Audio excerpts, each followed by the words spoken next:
Assalamualaikum warahmatullahi wabarakatuh. Nama saya Mara Nadia Ashifa dari kelas 11 MIPA 3. Pada kesempatan kali ini saya akan menjelaskan materi tentang pernapasan manusia. Materi yang akan dibahas adalah 1. Urutan pernafasan manusia dari luar hingga dalam beserta fungsinya. 2. Proses pernafasan dada dan pernafasan perut. Materi pertama yang akan kita bahas adalah urutan pernafasan manusia. Urutan pernafasan manusia yaitu yang pertama hidung, yang kedua faring, ketiga laring, keempat trakea, kelima bronkus, dan yang keenam adalah paru-paru. Urutan pertama pernafasan manusia yaitu hidung. Hidung memiliki fungsi untuk menghangatkan dan melembabkan udara pernafasan, penyaring udara melalui rambut di dalam hidung, serta sebagai indera penciuman. Urutan pernafasan yang kedua yaitu faring. Faring memiliki fungsi yang pertama, proses masuknya udara ke dalam pita suara untuk menghasilkan suara. Kedua, meneruskan udara yang masuk menuju pangkal tenggorokan. Ketiga, menjadikan manusia mungkin untuk bernafas melalui mulut. Yang keempat, membawa makanan masuk ke dalam tenggorokan. Urutan pernafasan yang ketiga adalah laring. Laring memiliki fungsi yang pertama menghasilkan suara, kedua melindungi saluran pernafasan, ketiga mengarahkan makanan masuk ke esofagus. Urutan pernafasan yang keempat adalah trakea. Trakea memiliki fungsi yang pertama, sebagai jalur udara untuk masuk dan keluar dari paru-paru.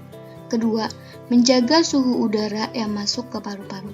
Tiga, mencegah benda asing masuk ke paru-paru. Serta yang keempat, menyediakan akses saluran pernafasan.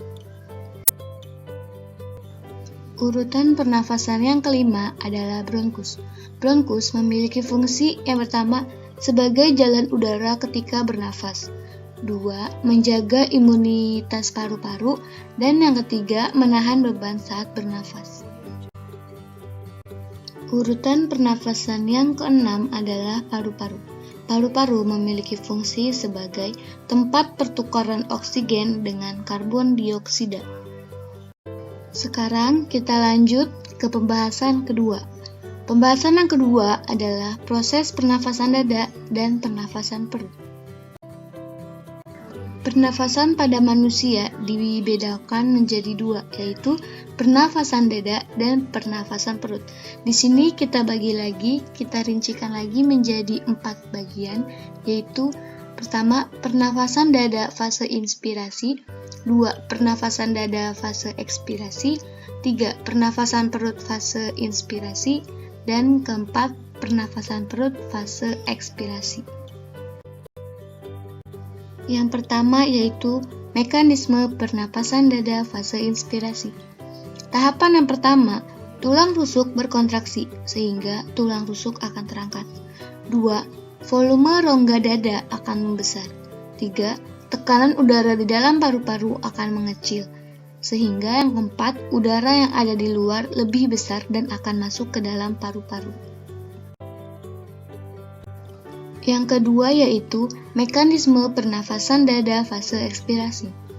Tahapan yang pertama, otot pada bagian antar tulang rusuk mengalami relaksasi atau mengendur. 2. Sehingga bagian tulang rusuk mengalami penurunan dan volume rongga dada akan mengecil. Yang ketiga, tekanan udara pada rongga dada membesar. Akibatnya, udara keluar dari bagian tubuh. Yang ketiga yaitu mekanisme pernapasan perut fase inspirasi. Tahapan yang pertama, otot diafragma mengalami kontraksi atau menegang. 2. Bentuk diafragma menjadi datar dan volume bagian rongga dada akan membesar. 3. Tekanan pada udara terjadi di bagian rongga dada sehingga mengecil. Dan yang terakhir, udara yang berasal dari luar masuk ke paru-paru.